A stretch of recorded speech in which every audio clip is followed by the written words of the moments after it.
Good afternoon, traders and investors. Will back here with another one, coming to you with a Thursday market recap. Hope everybody had a very good day. And in today's markets, guys, it was an extremely volatile session. We actually started off the day with a beautiful GDP report that came in a lot better than expected, but unfortunately, nothing but the Dow Jones actually cared. And once again, guys, that was due to big tech's sheer weight on the S&P and in the QQQs, bringing down the rest of the indexes with them. The rest of the market, however, did have a fairly decent day. So in today's video, guys, we're going to recap exactly what happened today by first going over that GDP report and see what impacts it had on the overall economy. Number two, we're going to take a look at some earnings reports that I have prepared for you guys. Number one is going to be UPS, and number two is not listed here, but we are going to look into a company that I talk a lot about on the channel, and that is going to be Louis Vuitton. They reported their earnings just a few short days ago, so we're going to take a look at them and see whether or not I still deem it to be one of the best investments in the entire market right now. Thereafter, guys, we're going to go through our major technical analysis rundown in terms of major market indexes, see how we stand in terms of the buy the dip opportunities,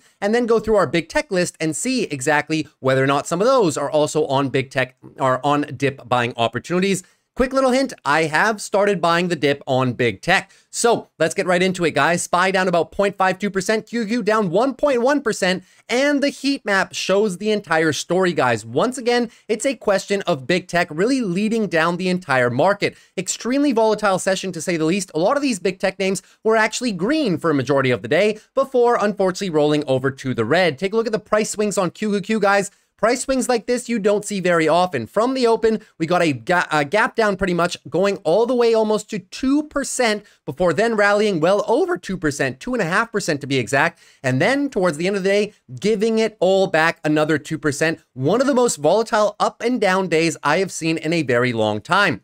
Now, keep in mind, guys, the rest of the market, though, did quite fine. You can see the bottom half of the market, once again, some outperformance in that value rotation. Industrials, energy, consumer defensives not performing too badly, and healthcare, some of your market leaders right now. Financials just having a little bit of a muted day, but the story indeed remains big tech weakness. Take a look at the one-day relative performance, guys. You can see very mixed market overall, right? Obviously, the weight of big tech bringing down the entire market. Technology, communication services led to the downside, but to the upside, as I was pointing out, energy, industrials, basic materials, financials, and consumer defensives proves to continue to be very strong points in the market since this rotation all started about 2 weeks ago. Now, we did have a lot more names in the S&P that were up, then down, 290 to the upside versus 211 to the downside, which once again just goes to reiterate, guys, when big tech is having multi-percentage day declines, it is very tough, even if you have every single other name green in the market, very tough to get a green day overall when your top companies are just not performing, right? So before we get into more technical analysis, guys, let's jump right into our GDP report, and it was absolutely fantastic. Take a look at this. U.S. economy grew at 2.8% pace in the second quarter, much more than expected. The expectation, I'll remind you, was for about 2% growth during the quarter, and we smashed it at 2.8%. So obviously, guys, macro concerns are not on the table just yet. We were taking a look, guys, at what could be the catalyst for the sell-off. Take a screenshot of this because we covered this yesterday. Not going to go through it again, but I was pointing out that the macro data is not bad yet. GDP is not bad, jobs is not bad, and inflation continues to come down. These are the current reasons for the sell-off. Take a screenshot if you want. So let's move into it further. The personal consumption expenditures index, because we also got that, even if it comes out tomorrow on an official basis, it always gets released with GDP on a preliminary basis. So take a look at your inflation reports, right? So GDP smashed it. What about inflation? Well, inflation was down 2.6% from the quarter, down from 3.4% in Q1. Net declines in inflation once again. Everything moving in the right direction. And initial jobless claims. How about unemployment? Well, they actually declined by 10,000 jobs, right? So not as many people are jobless as it so claims. Very good macro data indeed. Take a look at your US GDP right here, 2.8%, blistering quarter, truly, especially in relation to a little bit of a weakness that we saw in Q1. A lot of people were saying that this was seasonal, myself included, and now we have the proof of that. The economy is doing just fine. So a little bit of a technical sell-off right now, definitely not macro-based. Here's what one analyst had to say. The composition of growth was one of the better mixes that we have observed in some time. The report tends to support the idea that the American economy is in the midst of a productivity boom, which over the medium term will lift living standards across the country via lower inflation, low employment, and rising real wages. Now, I know, guys, some of you may say, yeah, obviously not. That's not how we're feeling right now, right? No, but this is a long-term productivity cycle, right? Economic cycles, guys, last a very long time. We're in the very beginning of a new one right now. This analyst right here is talking about projections for the next 5 to 10 years. So keep that in mind. Now, moving on, guys, lower to PCE. In other economic news Thursday, the Labor Department reported that initial jobless claims totaled 235,000 for the week, down 10,000 from the previous week, and exactly in line with the forecast. So unemployment is not a problem. Inflation is also not a problem. We're going to go through a further breakdown tomorrow when we get those PCE numbers for real, and everything is just good, right? All the major components of the economy are in check. Inflation coming down, jobs market is resilient, and the economy is still strong. So no true recession on the horizon as of yet, especially not more a broad-based one. Could there be a tiny consumer discretionary spending recession where people pull back on everything they don't need and focus on the essentials? Yes, but an overall recession, guys, where everything pretty much crashes, I do not see that in the mix. And pretty much at this point, nobody does either, right? So very nice GDP report to say the least. Now, moving into our earnings reports, guys, we're going to start it off with a good one, and that's going to be UPS. So UPS, unfortunately, the other day reported earnings and had their single biggest decline in the stock's history. And obviously, you guys know I was playing earnings on this one too. I have been the happy recipient of every single multi-year decline in company history this year, apparently. I was there for all of them, guys. Starbucks, Nike, Salesforce, ASML, Domino's Pizza, UPS, all of them having their worst days in almost history, right? It's very unfortunate, but as usual, we just move on. And I do believe UPS is a very solid company at these prices. Let's move into it, then I'll give my final say.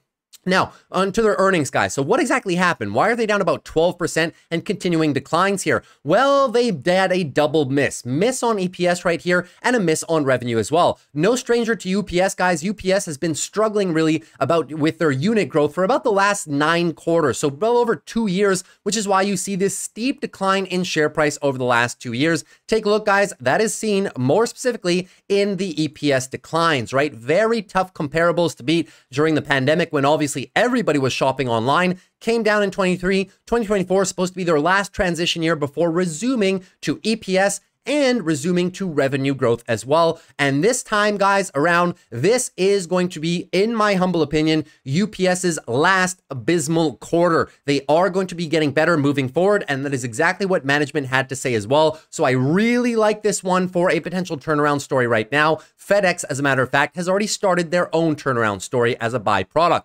Now, UPS shares fall 12%, post worst day on record after earnings miss and guidance cut. It also cut its 2024 revenue guidance to approximately 93 billion, revised from a previous forecast for as much as 94.5. This is the only thing that Wall Street didn't like, guys. They missed their guidance by $1.5 billion. What is that? 1.52%, but the stock is down a whopping 12%. Way, way, way unfair in my humble opinion. Same thing with Domino's Pizza. Those are two of the drops recently, guys, that I really do think are a bit overdone just because investors are very, very timid about this most recent earnings season. Let's move on forward, shall we? So this quarter, here's what the CEO had to say. This quarter was a significant turning point for our company as we returned to volume growth in the US. The first time in 9 quarters. As expected, our operating profit declined in the first half of 2024. They already said that this was going to be the case.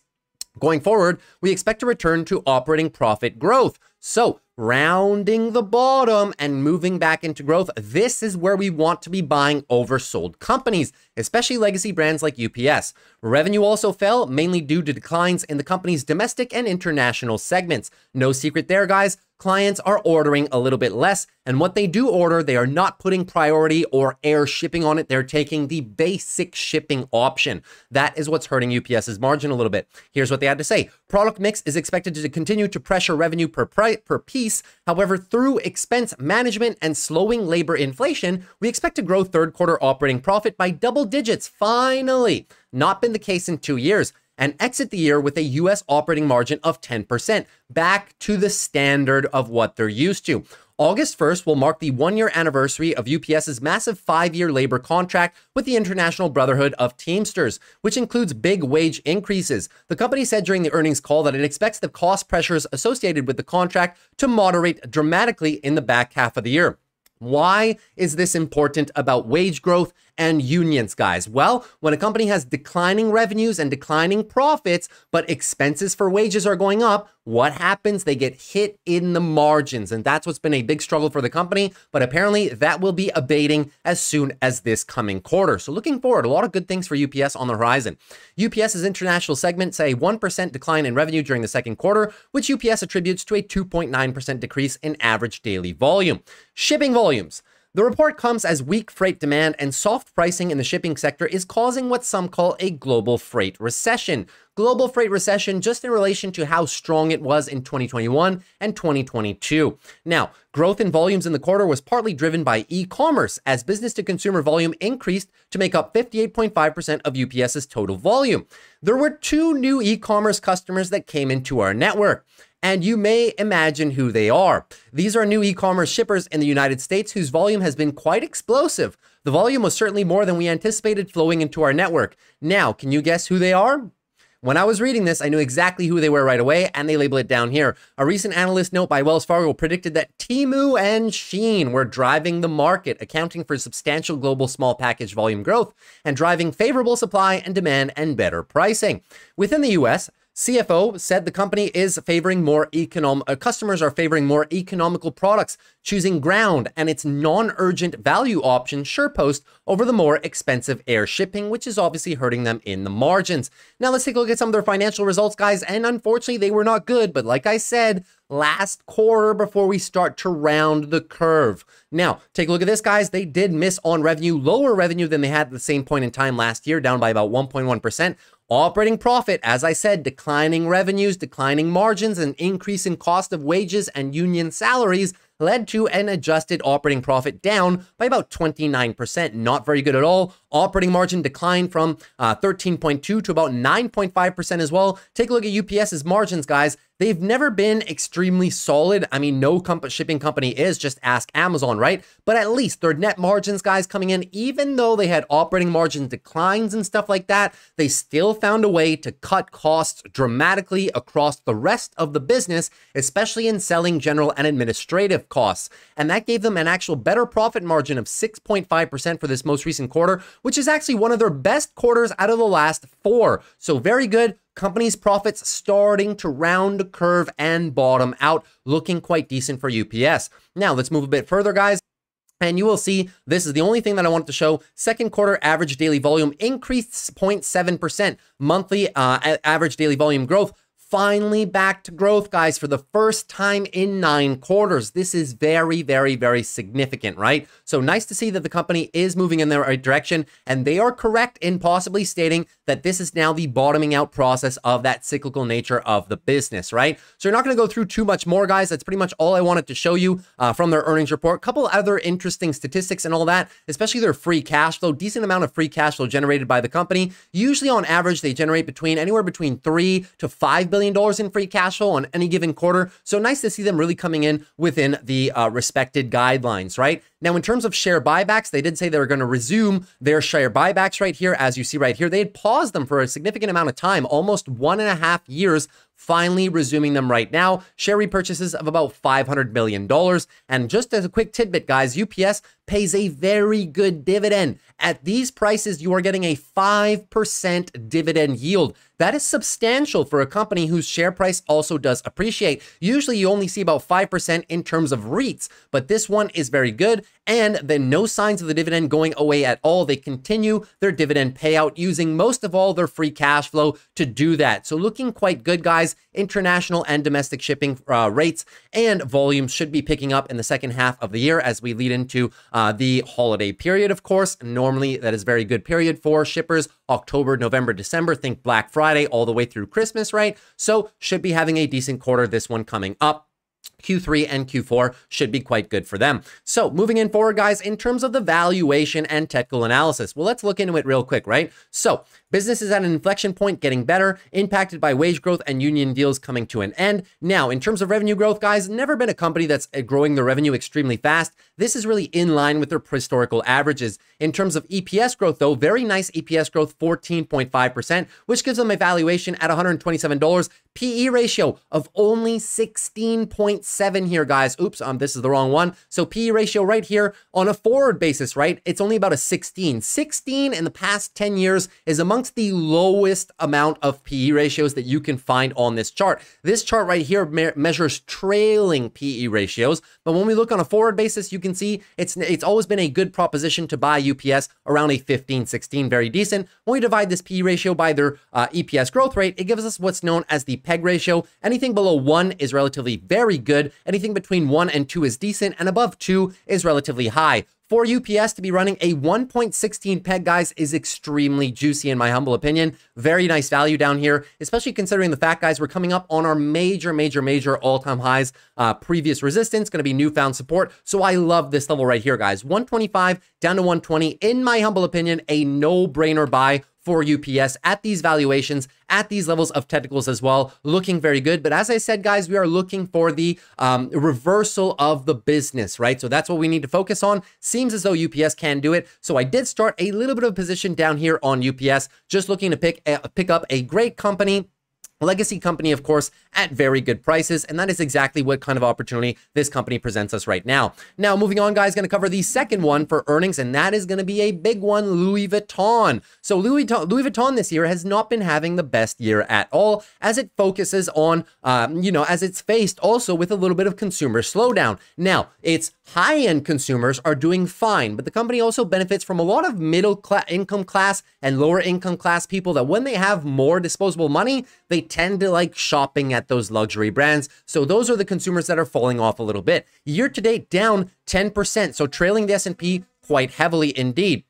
Now, this represents an amazing buying opportunity in my humble opinion, and we will see why. So let's take a look at some of their earnings numbers, shall we? So in terms of earnings, guys, Louis Vuitton always reports earnings on a biannual basis, not every quarter. So they only do these twice a year. Let's take a look at this one right now. So beat on EPS, and they had a slight little miss on revenue, but that's never been a problem for the company, guys. Look at this gorgeous EPS progression chart, and look at this gorgeous revenue progression chart as well. Company is definitely moving in the right direction. All analyst targets are well above the current share price for good reason, and that's what we're going to get into right now. So let's take a look at some of our facts on Louis Vuitton. So LVMH leads sell-off in global luxury shares as downturn fears deepen. Once again, consumer spending recession all across the board, international, China, and the US. Now, Louis Vuitton is known as one of the more resilient brands of this, being a luxury brand, but it's not to say that they are not affected by it at all. They are slightly affected by it, but they are more resilient than a lot of other companies such as Nike, Lululemon, and stuff like that, right? So weaker than expected profits add to investor concerns about demand in China and industry outlook.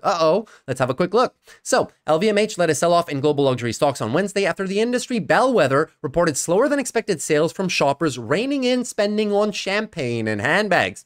Other luxury stocks also declined as investors worried about demand from Chinese consumers and the outlook for a sector that is slowing down after several years of record growth. Hermès down 2.1%. Brunello Cucinelli, 1.9% down as well. Richemont, owner of Cartier brand, right, closed down 1.7% as well. Prada, 5.5%. Keurig SA, which owns Gucci, down 4.5% as well. So not only Louis Vuitton, but these names hold up better than most, guys. You guys want to see Hermès? Look at Hermès, right? If you guys don't know this one, they obviously manufacture handbags and other luxury products, of course. If you guys have seen, they're on a decline, right? But look at the long-term share price, right? Holding up a lot better than other companies in the retail segment. That is definitely for sure. However, let's get back to Louis Vuitton since they're the focus of the analysis right here. Revenues at LVMH, the world's biggest luxury company and owner of Louis Vuitton, Dior and Tiffany, grew 1% only on an organic basis, a slower pace than the first quarter and below the consensus estimates of 3% rises. Sales in Asia, excluding Japan, which is dominated by China, fell 14% in the second quarter, exacerbating concerns about luxury demand in the world's second largest economy, although wealthy Chinese shoppers continued to travel abroad to shop, notably in Japan. We face easier comparables in the second half of the year, which hopefully will result in stronger growth, said the CFO, noting that spending growth by Chinese customers shopping globally, while slightly slower than the first quarter, was still holding up quite well. Against this backdrop, we remain vigilant, but we also take comfort in the strengths of our brands, our business model, our regional balance, and our financial strengths. Now, This shouldn't be an insurmountable problem, given the minimal size of the miss and the significant pullback the LVMH share price has suffered since the start of the year. That is what one analyst had to say about the company. Several luxury groups that have reported so far this quarter have flagged weak demand in China. So China definitely representing a bigger problem, guys, for a lot of different companies, right? From anywheres to semiconductors all the way down to retail and fashion, right? So China's economy still in a little bit of a rut right now. Now let's take a look at some of their financial highlights, guys, and we will see that although some of their segments were down, for the most part, I don't see much of a problem here other than just the cyclical nature of the business with consumer spending being down. Major points of concern here, well, not concern, but major points of decline. Wine and spirits not doing too well, guys, 9% down.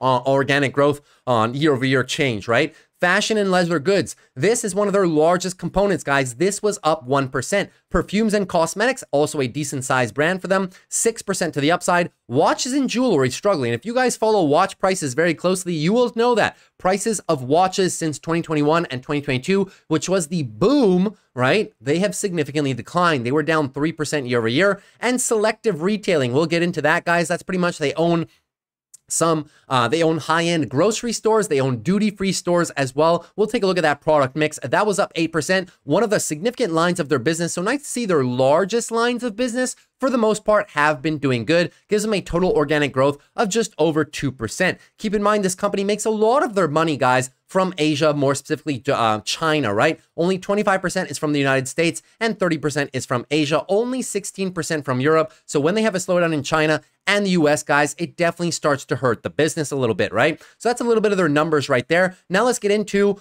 my favorite presentation from Louis Vuitton, where they include very, very nice pictures about the brand and brand description. If you guys haven't went through one of these investor presentation slides from Louis Vuitton, I highly, highly, highly suggest it. They do a great job highlighting what they do well.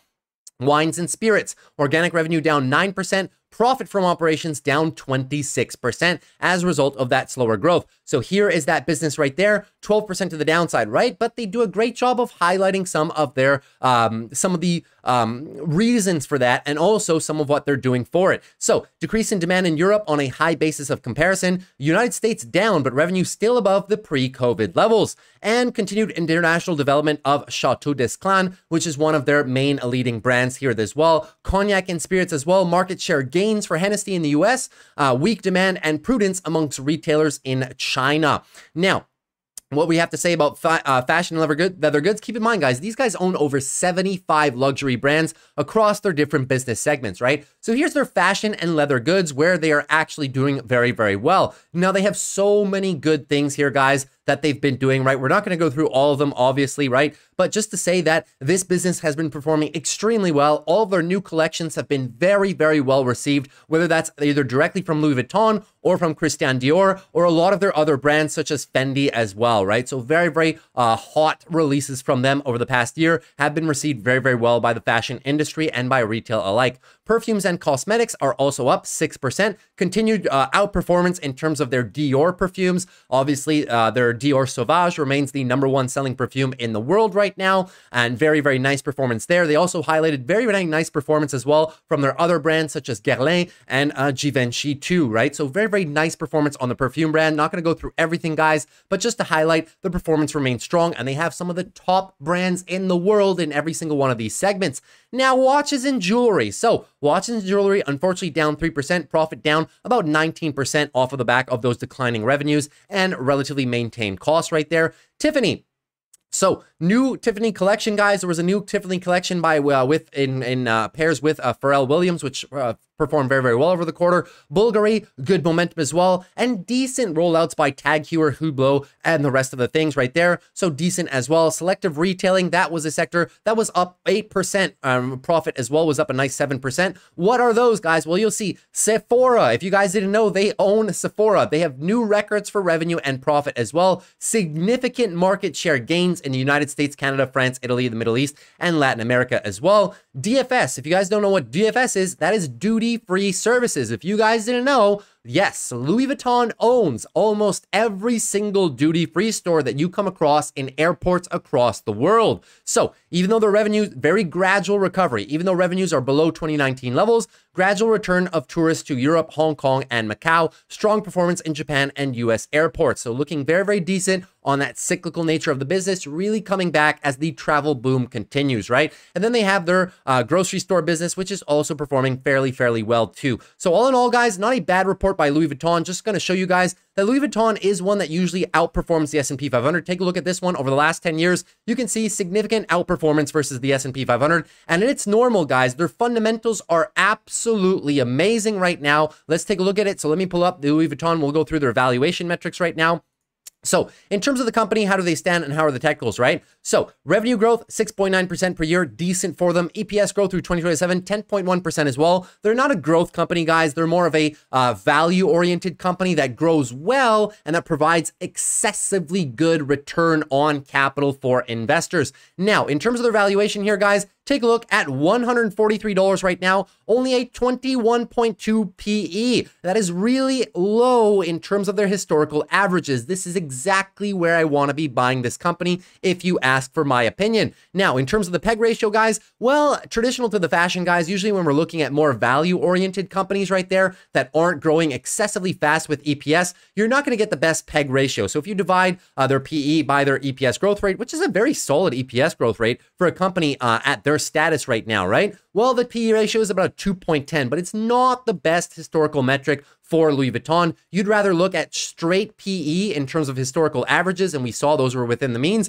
or you would want to look at price to sales. Take a look, their market cap is about, well, I'll move myself over. Market cap is about 356 billion, and they bring in pretty much $100 billion in revenue per year. So price to sales around 3.5, 3.6. Very, very decent, guys. In the last 5 years, pretty much, they are at one of their lowest points of price to sales. If you were to exclude the pandemic, also another great buying opportunity to pick up such a fantastic company at current valuations. If you want to compare this, right? So you saw their price to sales, right? You compare with a brand like Hermes, and Hermes is all of this valuation in terms of Hermes, guys. You may look at the stock price and say, well, it's outperforming them, but keep in mind, all of their valuation, guys, is equity value. It is brand value. It is intangible. Their sales are only about 14 billion per year, and their market cap is $213 billion. So this one right here, I would be more concerned about valuations, but Louis Vuitton, I would definitely not be concerned at all. Valuation is relatively fair. As I showed you guys, analyst price targets are all well above the current estimates right here, 152 all the way to about $200.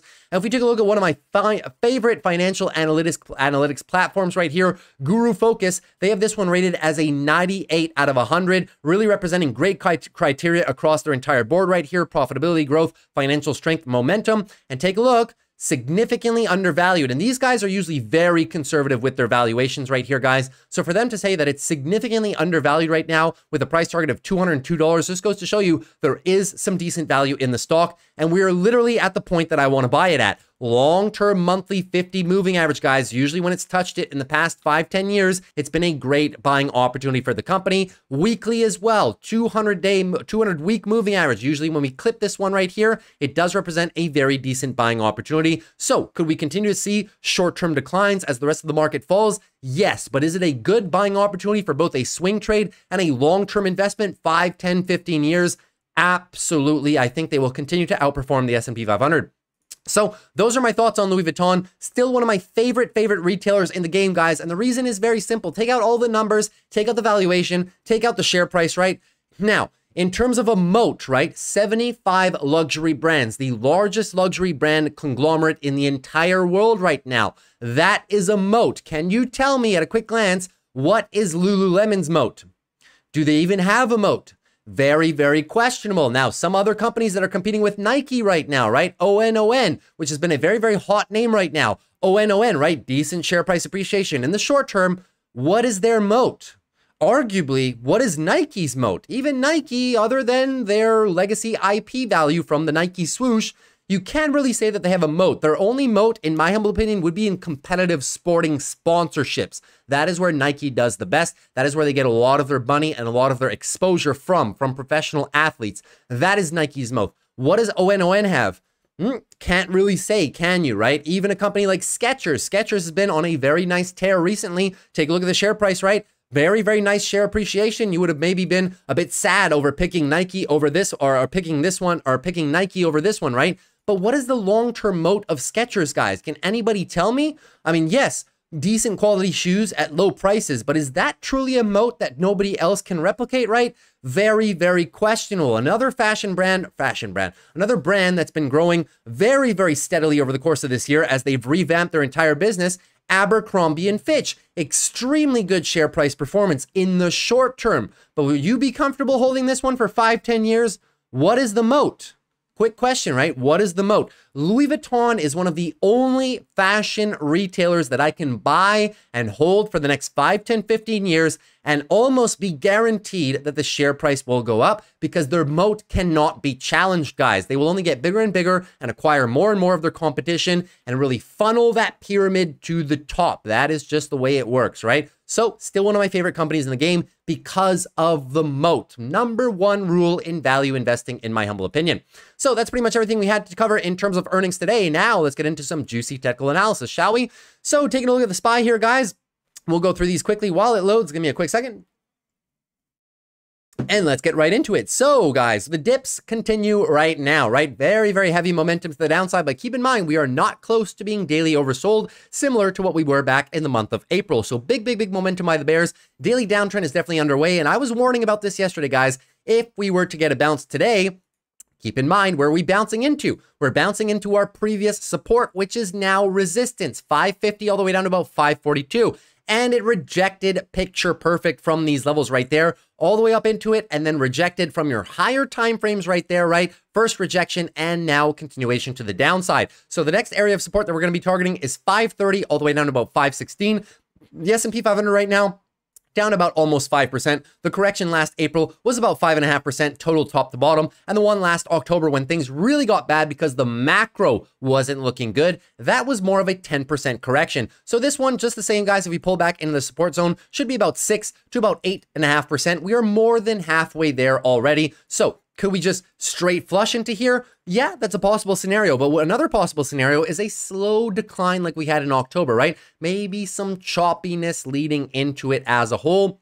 As a whole, guys, you remember what I said yesterday, right? We're not going to go through this. Take a screenshot of what to do during this sell-off, guys. We went through it yesterday. The first 15 minutes of the video were dedicated to that. If you haven't seen it, go watch yesterday's video, the first 15 minutes. If you did, well, just remind yourself to take a quick screenshot of this, and that is how we're playing this one. So great buy the dip opportunities, in my humble opinion, if you're a long-term investor. That being said, the bears are in full short-term control to get any semblance of a daily bounce, guys. What needs to happen? You guys should know this by now, right? Need to see a recapture of the hourly time frame, and so far that has not been done. So we will perpetually wait for the reversal on the hourly time frame, and then we will measure the size of a daily bounce and gauge whether or not the bulls can then recover the daily uptrend. But so far the bears in full short-term momentum control. On the weekly, still decent amount of weekly space, anything above 518, just looking for a weekly high or low for potential trend continuation, or maybe just some consolidation sideways, or maybe even a weekly downtrend. I know that's a lot of maybes, guys, but that's why we have to watch the price action.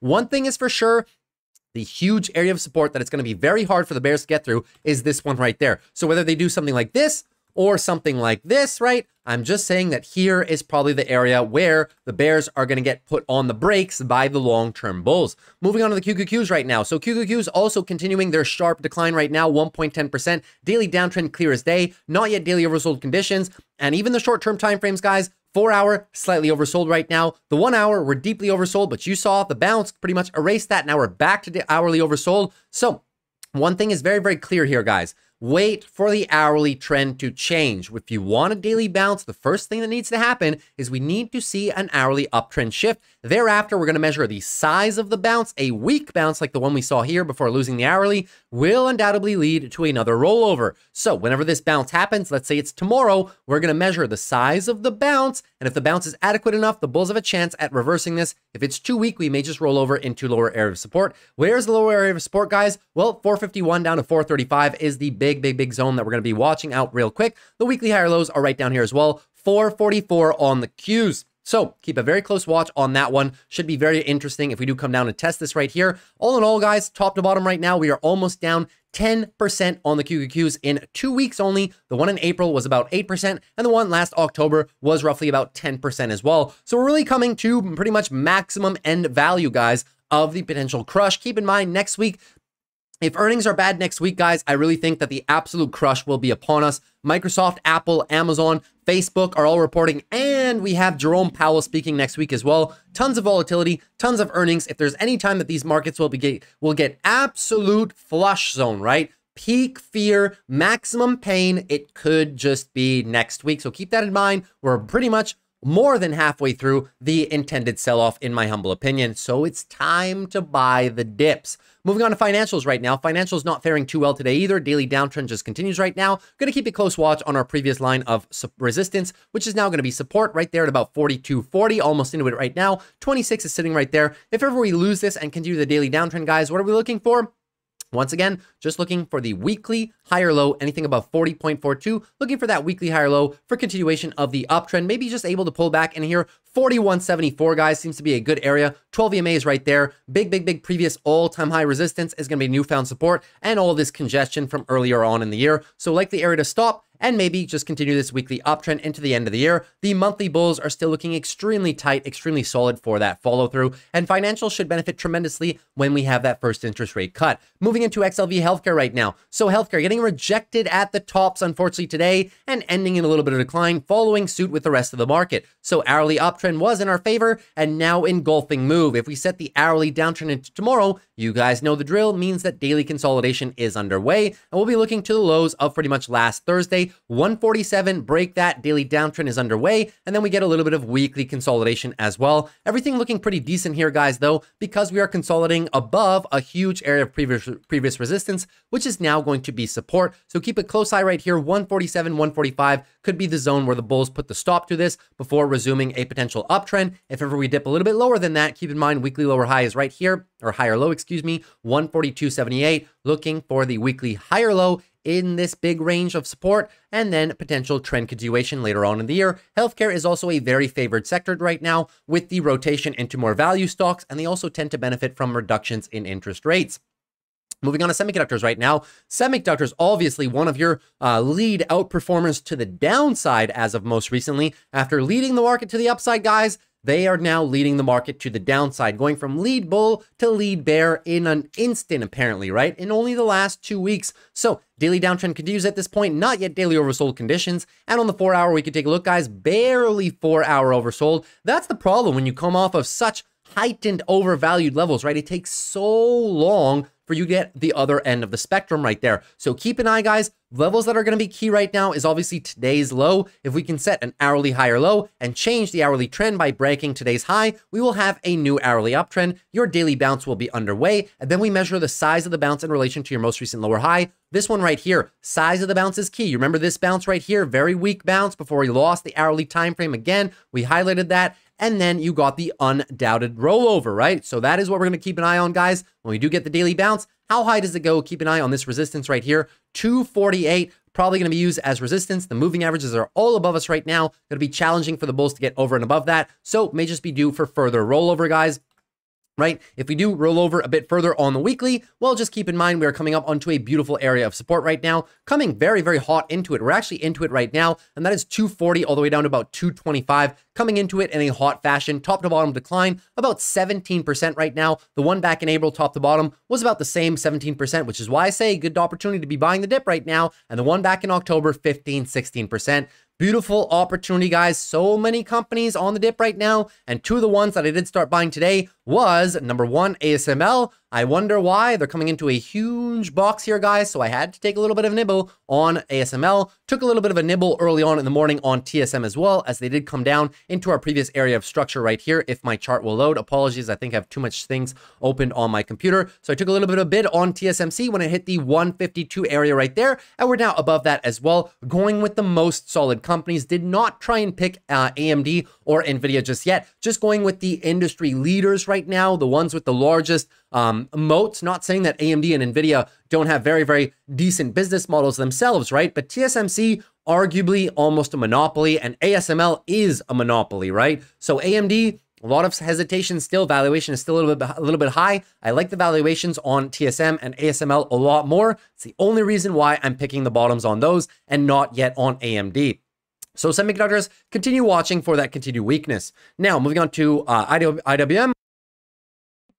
So the IWM not performing too bad today at all. Actually, one of the industry market leaders, right? 1.25% to the upside. Rotation into value and small caps continues as we lead into those September rate cuts. So weekly uptrend is still looking very nice. And we were commenting on that all week pretty much. Just very nice consolidation at the top right here. Very nice bull flag formation, if I do say so myself. Keep an eye on these lows though. 214, 215, 43. If we break those to the downside, guys, daily downtrend is underway. Weekly consolidation will be underway as well. Then we're going to be targeting 210 all the way, 212 all the way down about 210. Could be a great breakout, retest of the range, and maybe run later on in the year. This is the trade setup that I'm looking for on the IWM. But all in all, the bulls are looking quite decent right now. I would just be a little bit cautious coming into the higher end of these levels right there, just because we're coming into very, very, very big resistance for the markets. And even though the IWM has been outperforming SPY and the QQQs, they can't do it on their own, guys. If we don't get some nice sustained rallies in SPY and QQQ, do not expect IWM to smash a multi-year level, right? So they've been performing well amidst the sell-off right here, but don't expect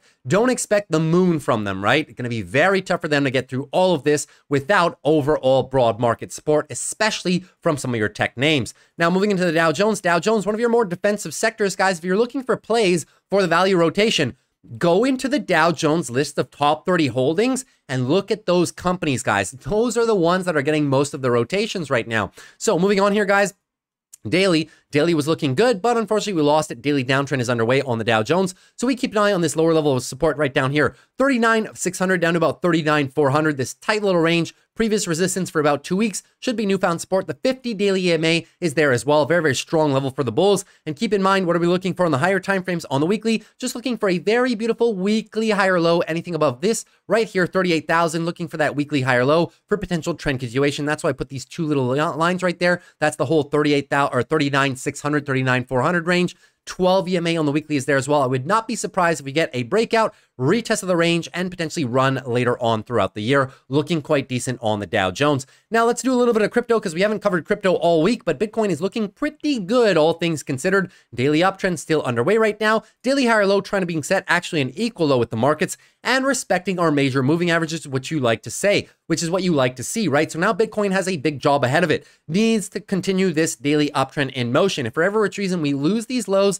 and set up the daily downtrend, then we're going to be heading into a little bit of weekly consolidation right away. Keep in mind, weekly downtrend was underway. Big engulfing move. The bulls have created a lot of space to eventually set up for a weekly higher low for the continuation of the bull run on Bitcoin. Bitcoin should be very favored in an interest rate environment decrease and also in a risk on move increase like we've seen with the Russell. Bitcoin should be one of our a decently performing asset here in the next 6 to 9 months, in my humble opinion, as those two factors broaden out. Rate cuts continue multiplying and we get more and more of them, and the risk on trade gets more and more developed. More money pours into it. I think Bitcoin has a great chance, guys, of hitting some crazy numbers for the remainder of the year, most likely more towards the towards October, November, December, and all throughout 2025. This is a monthly bull flag if I've ever seen one, reacting beautifully from our previous all-time high areas of big resistance back here. Big support for the bulls, looking extremely good on the higher time frames.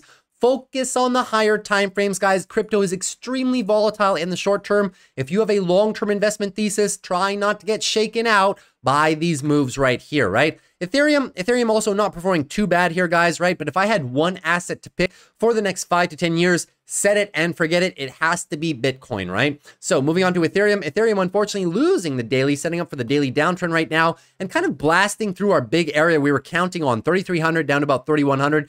ETF approval that happened on Tuesday seems to be an unfortunate sell the news event, just as it was for Bitcoin. So very unfortunate for Ethereum to be pulling back right away. On the watch here, guys, for just a continuation of a weekly tightening range. Pay special attention to the lows right there. I would be more interested in picking up some more Ethereum down here, $2,900 to $2,800, guys. Everything moves with Bitcoin, however, right? So if you don't see Bitcoin hitting new all-time highs, do not expect Ethereum to be doing the same. I still like this asset as a secondary investment, but I would be lying if I told you guys that it's going to perform as well as Bitcoin in the near term or long-term future as well. Bitcoin is the king for a reason. It is the only true hedge against a fiat currency system in which money gets printed, inflation happens, and the US dollar eventually erodes everybody else's currencies to zero over a very, very long-term period of time, 100+ years, right? But it's going to happen eventually. It's just an economical fact. That's how the system was built. Moving on to Apple right now. Let's go through big tech names. So Apple looking very decent at 0.48% to the downside. Could have been a lot worse, but unfortunately, Apple continuing its declines right here, breaching below our previous resistance area, which is now current support, and just continuing declines, nowhere close to being oversold conditions. Their earnings are next Thursday, so not too many trading sessions before them, right? So moving on out, guys, we know daily downtrend is underway, so we should be looking for further weekly consolidation. Weekly higher lows are right here, 207.28, and I really like Apple, guys, really in the lower $200 range, 205 to 200. I really can't touch it up here. The valuation is way too stretched for me. I know they've been doing very, very good things, guys, but it's just too stretched, right? Everybody wants to buy Apple up here. That's same for the markets, guys. Whenever the markets are, let me give you a quick little tidbits about the market, right? Nobody wants to buy when QQQ is like this because everybody thinks that this is going to happen. We're going back to 2020 and 2022, right? Nobody wants to buy big tech when they're on significant declines. For some reason, everybody only wants to buy Apple as well when Apple is rallying past pretty much the all-time highs. People only start getting interested in buying Apple right here. But when I was telling everybody to buy Apple all the way down here, I was getting a little bit of criticism, and the markets were giving a lot of criticism to Apple. You guys remember all of these? Temporary issues for Apple. Every single week, it was something new. And then what happened, right? It's just noise, guys. It's just noise. I bought Apple down here, traded Apple down here, and very happy we did, right? So if you're feeling FOMO about Apple up here, guys, it's just normal, right? We have to be buying these things when they're unfavorable, just like the ones that I've been highlighting, UPS and Louis Vuitton. You only know that you're doing the right thing, guys, when you're buying good companies at solid prices. You should only truly feel good if you feel that when you buy something and it keeps going down, you feel like you're just throwing money in the fireplace. And I'm only talking about quality companies. I'm not talking about companies like this, right? Like QuantumScape or stuff like that, right? I'm not talking about buying down here and you feel your money's being lit on fire and you're thinking, oh, well, at least I'm buying the dip, right? No. The highest quality companies in the world here, guys. Let's not get it twisted, right? So I've started to buy big tech, and I bought big tech this morning, and it continued declining the rest of the day. It just feels as if you're lighting money on fire. But if you're lighting money on fire with stocks like Microsoft, with very, very strong names like that, guys, trust me, you are doing a good job. Do not get lured into buying during euphoria. It is never a good proposition. So that is pretty much everything for Apple. Moving on to AMD right now. AMD also continuing its declines, another 4% to the downside, guys. I just don't get this one, to be honest with you guys. The valuation is really not a problem for this company. We did it at 160. The peg was only 1.31. Right now, it's even lower than that, a lot lower than that. Should be closer to 1.15 right now. Decent valuation. However, just in an industry that's out of favor right now. They have earnings as early as next Tuesday, and we should be hearing about their new, their new CPU processors for retail and also their data center achievements. So looking forward to that. Now, that being said, we're coming into a very big area of support right now. It is pretty much, we can bring this one all the way back. It is previous 52-week highs, decent area of congestion right here, and a decent level of support. Obviously, the larger one comes into play at about the 120 area, but this is the one we're going through right now. So I still do believe, guys, even though they have earnings on Tuesday coming up, I will be looking to play AMD. As I've been saying, 130 down to about 120 is going to be the extent that I do think that this stock can fall during this cycle. Keep in mind, top to bottom, recently, they are down a lot, guys. Very, very quick decline on AMD, right? If I can get my mouse to work. Very quick decline, almost 26%. I don't think they deserve that. The company is doing fantastic, in my humble opinion. That being said, coming into daily oversold conditions, it's where we want to be picking up these companies. Daily oversold conditions, 4-hour conditions are absolutely crushed, and 1 hour remains oversold as well. We have to be at least nibbling on these companies in oversold conditions like that. So hopefully everything like that makes sense on AMD. As I said, need to be watching for the hourly uptrend reversal. As soon as we get that hourly uptrend reversal, we will be watching for the size of the bounce. But obviously with so few sessions before earnings, guys, going to be tough to derive whether or not the bulls can do this because everything's going to be relying on earnings. They can get a very nice bounce underway, but if earnings are not well received, we'll just be right back down here. And if they get a nice bounce underway, and then earnings happens, we may never get the daily high or low to pick the bottoms and try for this, right? Because it may just do this, right? So those are the two things we have to contend with. But as of now, I do think it's a good value proposition for AMD at the lower 130 levels. Moving on to Amazon. So Amazon as well, continuing its daily downtrend decline. So that's clear as day, coming into a very big level of support right now, guys. 177 all the way down to about 165. Juicy area to be buying Amazon. As I was saying this entire week, guys, just look at your historical declines in the context of bull markets. Amazon right now, 11% from the all-time highs, right? Now, any time that Amazon hits recent highs and declines 10 to 15%, it's usually been a very good proposition in the context of a bull market. Every single dip right here, guys, 10 to 15% declines have always been good dip buying opportunities. Even the ones back here, 2019, 2018, and etc., right? So I have no problem starting to buy the dip on Amazon whatsoever down here. Obviously, the ones down here are going to represent a little bit better value, but this is the range in which we need to start at least buying the dip. So earnings are going to be next Thursday, not too many trading sessions before then. So moving on here, guys, right? 4-hour conditions, not quite crushed. Daily oversold conditions, not yet met either. So can it continue to the downside? Absolutely. The daily bears are in control, but at least the weekly bulls have still a little bit of space. Anything above 174, going to be looking for that tight weekly higher low, maybe just due for a little bit of consolidation, right? This whole level, guys, such a juicy area of support. So we'll see what happens for earnings, guys. If earnings declines, I'll be buying the dip heavy on Amazon right there. But as of now, guys, very nice dip opportunity. Moving on to Google right now. So Google down about 3% on the day. Not very good day for them either, right? So continuing their declines after earnings. Google coming into daily oversold conditions. When the last time that they came this low, guys? Well, it has to be in the month of March. Was that a good dip buying opportunity? Absolutely, it was. This one back here, last October. Was that a good dip buying opportunity? Absolutely, right? Take a look at these declines. 12%. This one right here, top to bottom, 12%. Take a look at the one that we're having right now, right? 12%. So we got to be mindful of these dip buying opportunities, guys. They're usually a very good opportunity on these companies when we're within our historical average dip amounts, especially coming into daily oversold conditions. That being said, if you want to see a reversal, keep an eye on the hourly. Need to see an hourly uptrend shift to the bulls. And then when the daily bounce starts, we measure the size of the bounce in relation to this guy right here. And if it's a decent sized bounce, the bulls have a good chance at recapturing this zone and resetting the daily uptrend. As of now, though, challenging though, because this whole area that's above us, 179 down to about 171, support, it is now going to be resistance. We're below it, right? So could we see some continued declines like this before maybe finding a challenging bottom? Absolutely, and that's what I may be looking at for Google. Unfortunately, now Google is one of your only major big tech names that has lost the weekly uptrend, losing the weekly higher lows. So unfortunately, Google may just have to come a little bit lower on that weekly consolidation, maybe to the lower 160s, and then have a very long process of recapturing this. So we'll see what happens on Google. One thing's for sure, though, guys, short of having a crystal ball, the best we can do is rely on support zones and buy the dip at every single one.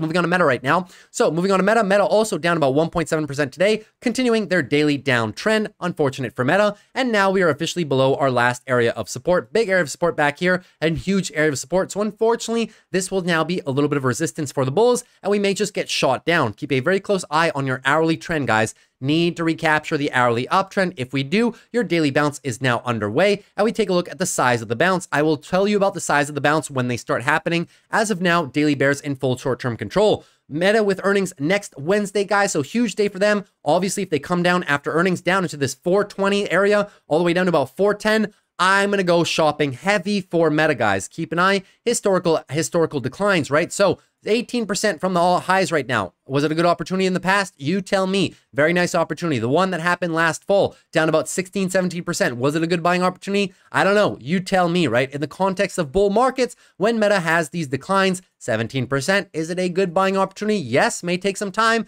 but it usually always gets there, right? So doing excessively well, right? Even this one right here, 16 as 15%. This was an interest rate tantrum. The reason I don't bring up 2018, guys, is because it was an interest rate tantrum between Donald Trump and Jerome Powell, very famously documented. And we went into a mini 2-3 month sell-off period because there was some pressure about, there was a potential start of an interest rate hiking cycle. And whenever you get the start of an interest rate hiking cycle, 2018, well, you guys saw what happened in 2022 when we had the last interest rate hiking cycle for good, right? Here, they started one and they paused and reverted it. That's why we were able to get away from it. But interest rate cycles are never good for the stock market as a whole. Now we are no longer in that context. So this should be a great dip buying opportunity in my humble opinion. Moving on to Microsoft. Microsoft continuing 2.5% down day on Microsoft, guys.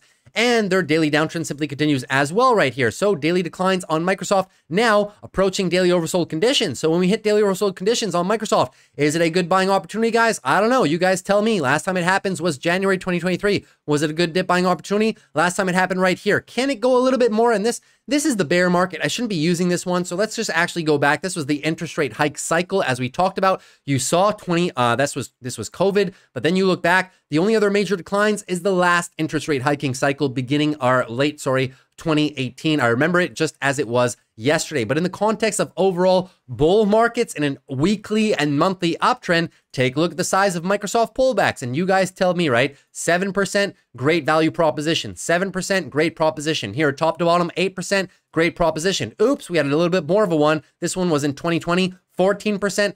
Hesitated for a while and then moved higher, right? This one right here after a rally, right? 8%. This one right here, 9%. You guys want to go back to September 2021, 8%. And the list just goes on here, guys. I'm not going to do every one, but here's the ones in recent memory. Last fall, 14%, and the one in April, about 9%. So now we're off the highs by about 11%, guys. If you're not nibbling on Microsoft, one of the most solid companies in the world, guys, what are we even doing if we can't even throw a few shares of Microsoft on such a juicy dip? I understand we could potentially test these lower levels right here. That's fine. We can just buy more. But if ever this is the extent of Microsoft's decline and we just hover, drop a little bit more, you will be happy that at least you were able to buy the dip in incremental amounts, right? So moving on to that, guys.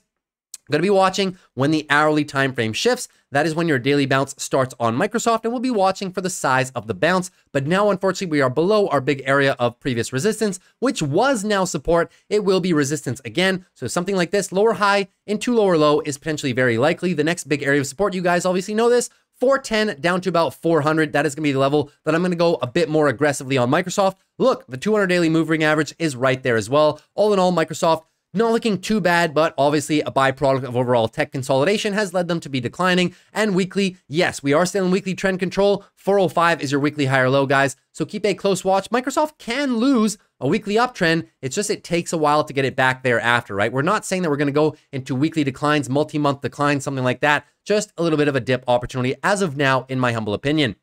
Moving on to Netflix right now. So Netflix reacting very nicely from our current zone of support. Netflix has been doing a great job holding up better than most companies out there, right? So moving on here, guys. Now, current support area, 634 all the way down to about 605. Very, very, very strong level for the bulls. They've been defending this one ever since the month of March. Keep in mind, guys, on the weekly as well. Weekly, Netflix trying to defend this level as best as it can. We will see if it can do it. If ever we lose this level right there, guys, it'll be, unfortunately, weekly uptrend will be lost. And we'll be looking for Netflix to do something like this, that when they lose it and then it takes them a while to get it back, right? They can get it back. Sometimes it just takes a little bit of time. However, Netflix still on a decent little dip buying opportunity right now, down about 10% off the most recent highs. Declines after earnings, 10%. And the decline last fall, let's take the midpoint of this candle right here, because it's not very representative. That was down about 25% from midpoint of last summer all the way through October, right? So start of a good dip buying opportunity on Netflix? Yes, but could there be more? Sure, there could always be more, guys. If we come down lower, 572 down to 550 is my preferred location, and that would be a dip of about 20%. That is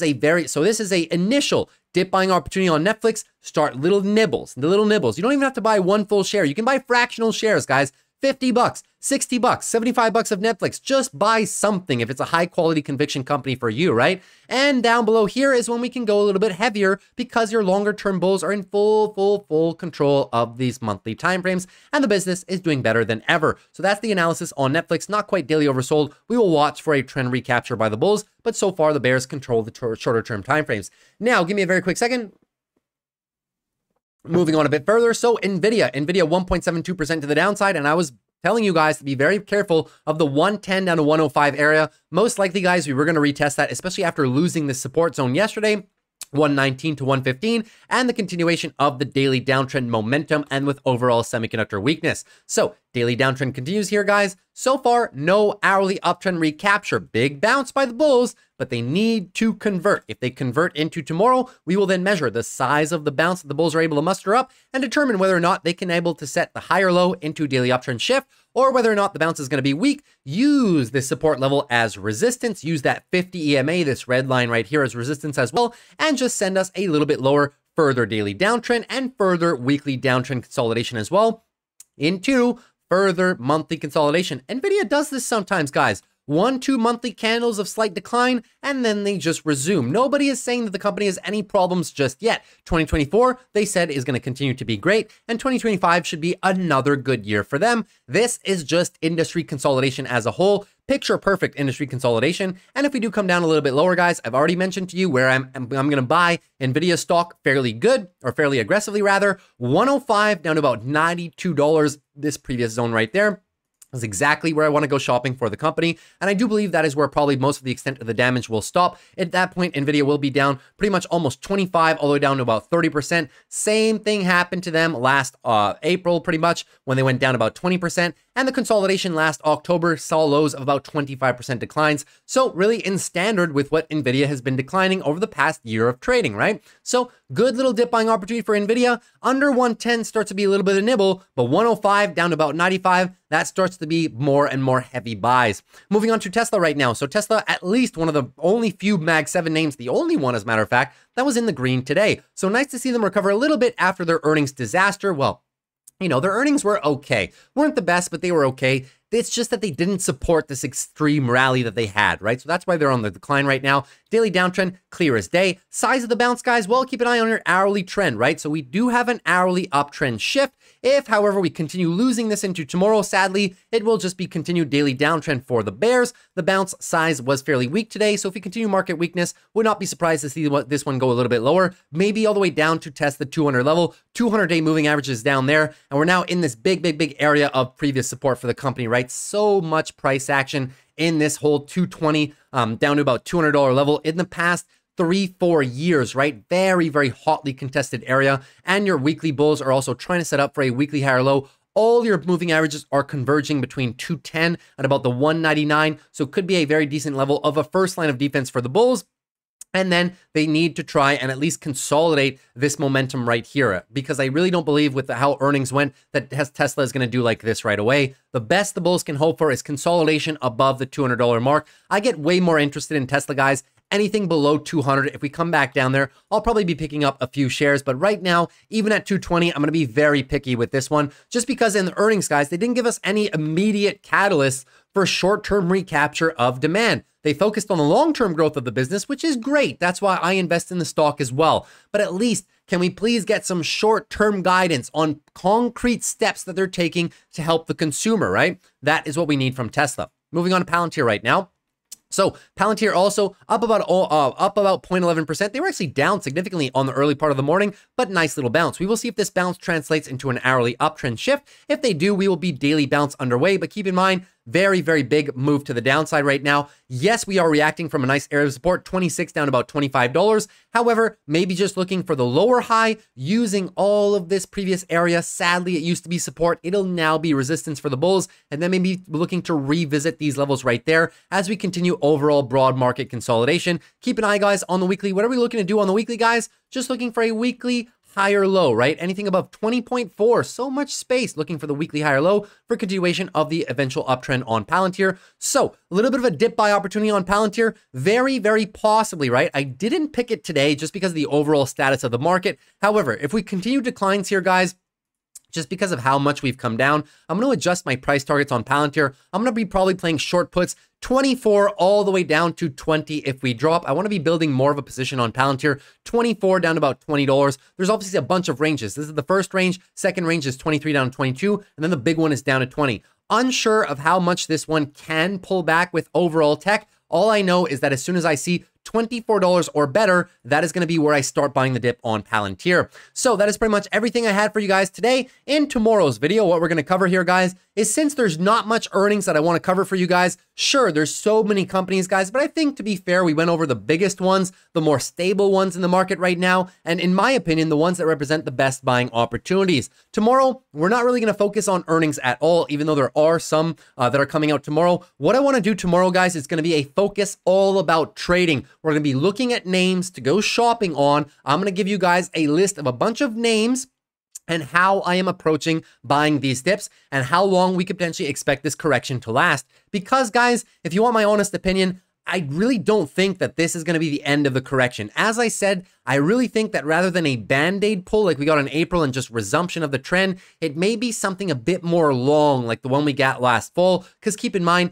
election uncertainty is coming up, a bit of market seasonality as we've seen, right? Usually August and September are a little bit weak for the markets, so I'm expecting a lot more of this. So there will be a lot of dip buying opportunities in the market. I'm not saying the decline is going to be as steep as this one, but it could just be as long, right? Maybe just some sideways choppy action in the markets, not saying straight declines like this, right? So there's going to be a lot of time to go shopping, so it's time to start building that list. And tomorrow's video, the second half of the video after we do technicals, will be entirely focused on that. So thank you so much for watching today's video, guys. If you appreciated the video, consider dropping a like. Would appreciate it for the growth of the channel. Consider also subscribing if you're new. We do these videos every Monday to Friday after the close.